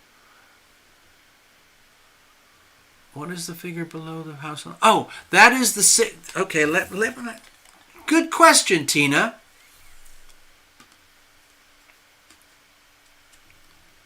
Let's see if we can do it. That little squiggle. You see that little squiggle? That is the moniker, little signature mark of the artist, the original artist. In fact, let me do this. Stay there. I'm doing this since you asked, Tina. You see this ancient deck of mine? I've done thousands of readings, okay? This is one of the most basic, original Universal Rider-Waite tarot decks. And the original artwork was done by Pamela Coleman Smith. And these are the famous ones that everyone recognizes. Okay, there's the Four of Swords. There's the Star. And I don't know if you can see it here. But if you look here, let's bring this, the Star of Hope. Let's see if I can find it here. Now, if you look, do you see that squiggle? That squiggle there, that's the signature for Pamela Coleman Smith. If you look very closely, you can see the P, okay? And then next, go down, you can see the letter C, and go down even further, you can see the letter S. PCS, Pamela Coleman Smith. She was the artist who made these tarot cards many, many years ago. She worked closely with the two gentlemen, Mr. Ryder and Mr. Waite, who did a lot of the language for the cards to be interpreted. But she was the artist. And she came from a very wealthy family, and she did the art because she loved it. But they had promised her a very considerable compensation for doing her artwork. But when they realized that she was already wealthy, they cheated her out of the money that she was due. Well, most of it anyway. So anyway, the point I'm trying to make here with the Ten of Wands is that it's kind of like a reminder that you're living in a world where the labor kind of never stops. But at some point you do have to give yourself a break. But, you know, remember like the pioneers and the original early farmers. Now, I have a lot of farmers in my family, in the background generations, in my ancestors. And the work goes on 24/7. You know, if it's a Sunday evening, you still have to do farming. If it's a freezing cold Wednesday morning, you still have to get up at 4 a.m. and milk the cows. If it's flooding with rain, you have to do something. If it's really hot, you have to do whatever it is. And of course, farmers have breaks, but the work never ever stops. And so what I'm sensing here for you, Tina, is a kind of a message that this doesn't have to represent intense pain and suffering about getting from A to B, getting to where you need to be and where you want to be in life, which is to be fully settled and cozy and established in your home.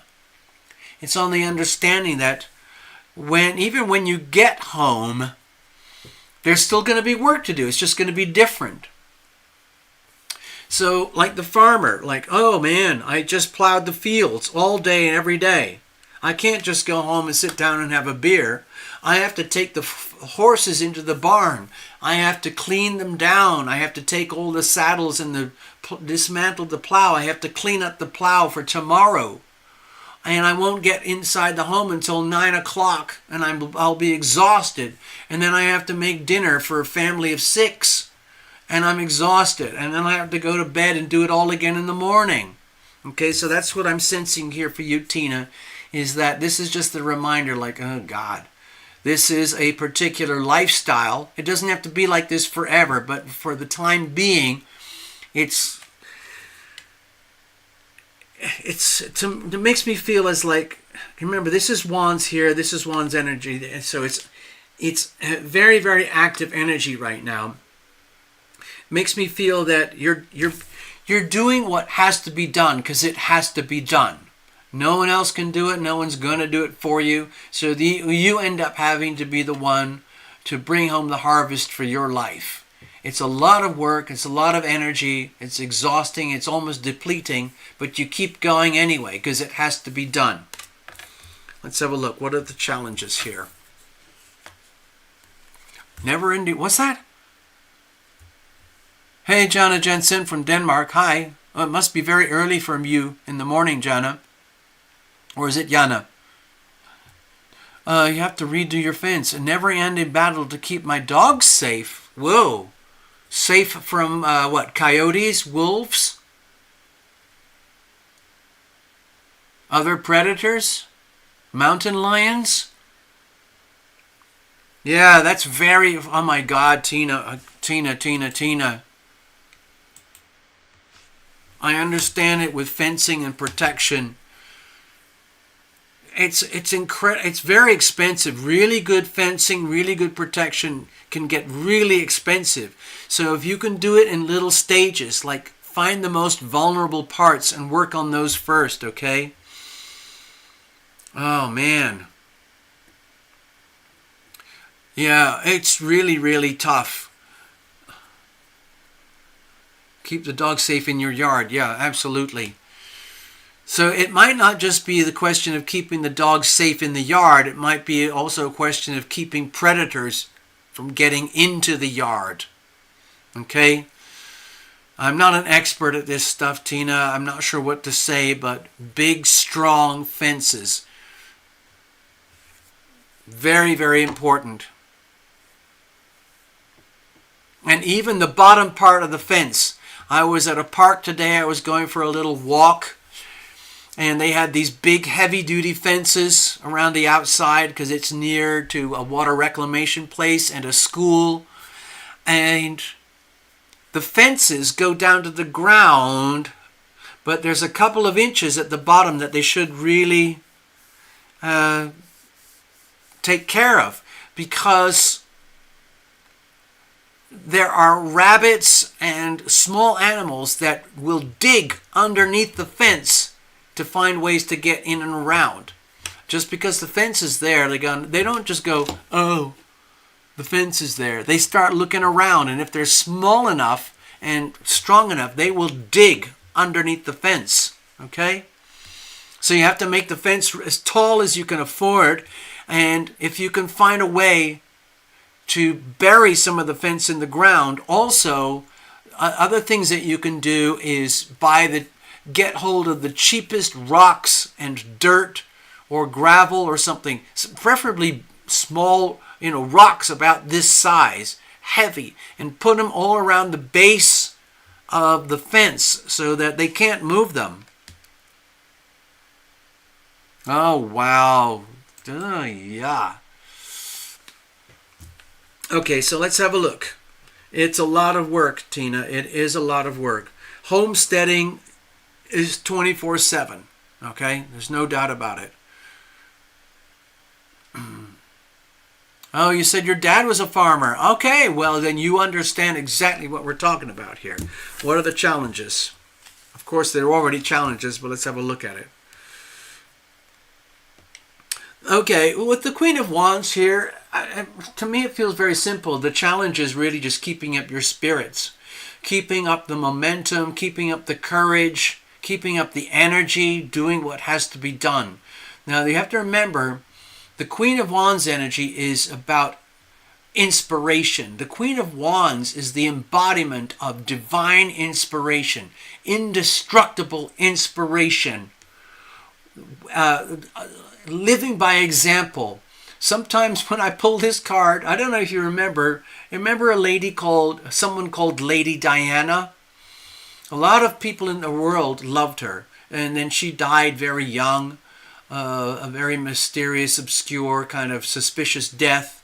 And she was the wife of Prince Charles in England. And she never made it to becoming queen, and they had 2 kids and so on. But anyway, in my feeling, Lady Diana was the embodiment of the Queen of Wands. She brought so much hope and light and inspiration to millions of people across the world. She loved being there with the people, inspiring them, bringing them hope. and she was right in their faces with them. So the Queen of Wands energy in this position might make you feel as though, oh my God, look at all this energy here. Tina, energy, energy, energy. How to channel your energy. The Queen of Wands here, it might make you feel like, God, how am I supposed to maintain this is the energy of inspiration, divine inspiration, by living by example. And then you have to look in the mirror like, oh my God, how am I supposed to be my own divine inspiration when I'm feeling like this every freaking day? It's extremely hard.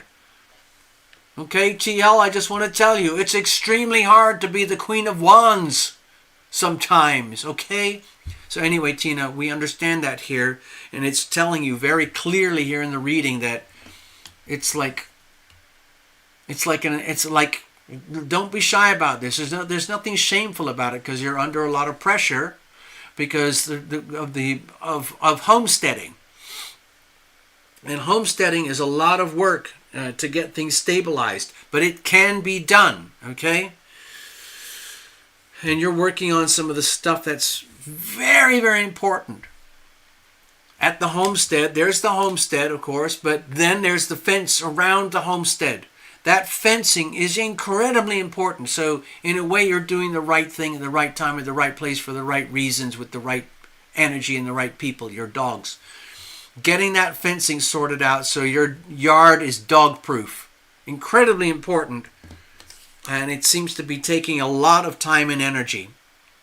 Almost to the point where it's draining you of the inspiration. But, how do we keep going? Let's have a look here. Ha ha ha! Ha ha ha ha ha! This here is the formula to get to here. Ta-da! The Ten of Cups. In other words, dear Tina, you're not just going to wake up one morning and realize, oh my God, I am eternally happy. I am living in a state of perpetual bliss in my home. Everything is perfect. Everything is just divine and wonderful. The way forward is to understand that this is the outcome. This is a beautiful card, Tina. Okay, you know this card. It's the Ten of Cups. It's almost like the energy of the ultimate happiness in your heart, where it resonates in your heart, deep in your heart, with having a sense of being at home, finally. But this is the result of this, okay? The hardship, having to go through moments where you feel that as though there's no hope. Knowing that the only thing that you've got behind you, supporting you, is your invisible friends, the planets, the archangels. They are there for you. And the deep, deep message for the whole reading here is, this is inevitable, okay? But it's not, it doesn't come just by clicking your fingers. It comes through incredibly hard work, dedication, inspiration, and the understanding that you have divine guidance and protection behind you. And they are just letting you know, we are here for you, Tina. Don't ever forget that. We know it's very hard for you right now. We know that normally you are a beacon of inspiration. We know that you're struggling to be your own inspiration right now. But all you have to do is keep going, and you'll get there. All right? Thank you, Tina. Thank you, everybody, for being here. I'm just going to tuck these cards away. I'm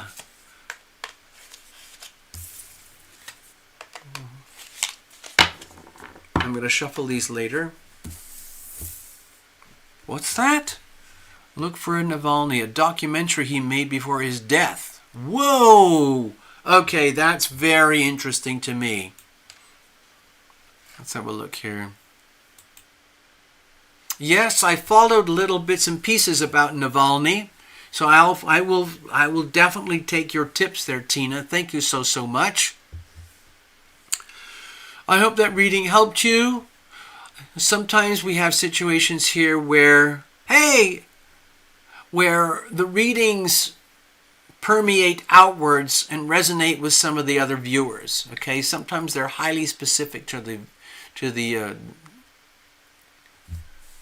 visitor, the person who's getting the reading, but sometimes they resonate with the whole world. Okay. Oh, you have an appointment for the medical disability thing. That's great. Fantastic. Hopefully, over the next week or two, you'll let us know how it goes. Oh, Tina, I'm going to follow up with you, okay? I'm going to follow up with you about the disability stuff, okay? Because I've been helping other people with their disability things. Because I know a little bit about it. Anyway, thank you, Gregory. Thank you, Precious. Thank you, Tina. Hello, Russian Thoughtbot. We're just wrapping up. We just did the last reading. I did my preamble and chitter-chatter at the beginning of the show. If you want to catch that, you can rewind after the show is over. And we'll go from there.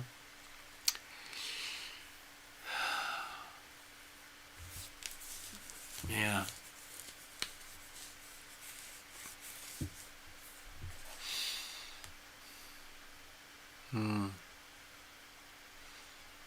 I'm thinking about little Bonnie right now. I was grieving a lot. I've been crying a lot because we lost little Bonnie. Little Bonnie was an angel. She was a very, very feisty, beautiful cat. Long-haired, black. Absolutely pitch black. Very, very lively, energetic. And then she passed away very, very quickly. She lived a fantastic life. And I did some, what do you call it, hospice for about 36 hours. And she's in a beautiful place right now. Russian politics, Russian Thoughtbot, yep. Okay, Tina, so I'm going to follow up with you.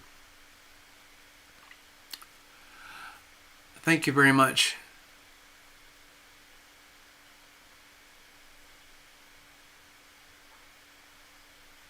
Oh. Yeah, little Bonnie. I never really showed Bonnie on camera. She was very, very shy. She was very, very lively over here. And she loved to be chased. She would always, 24/7, she'd be teasing me. Come on, chase me. Come on, come on, come on, come on, chase me. And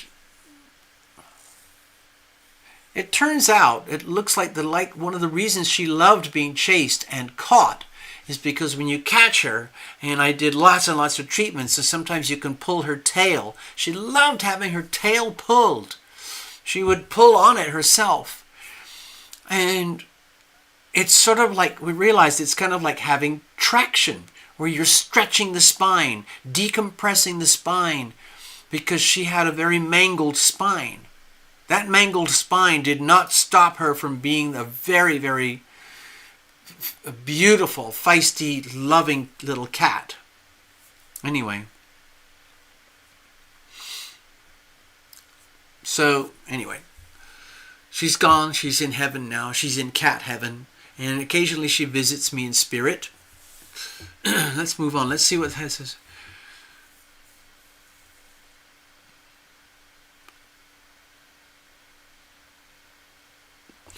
Whoa. Okay, I see the notes there, Tina. It's like his assistant posing to be an official. Whoa. And maybe the assistant was oh, yeah, nasty, nasty. Oh, South Carolina. Russian Thoughtbot, you're in South Carolina. Oh, my God. Yeah, that was a big political stew recently, just yesterday, wasn't it? Anyway, I'm not going to get involved in politics. We had our chit-chat earlier in the show. I'm going to wrap it up. I'm going to say good night to everybody and bless you. If I can get back during the week, I will. In the meantime, I'm doing a lot of, let's just call it home improvements and stuff around here to get things like safe, secure. Doing lots and lots of prepping because the United States, the dear, beautiful United States, we're not just being invaded. We're under attack, okay? It's very unconventional, but we are under attack, okay? Yeehaw! All right. So, good night, everybody. It's been a pleasure. And we'll do this again. Okay?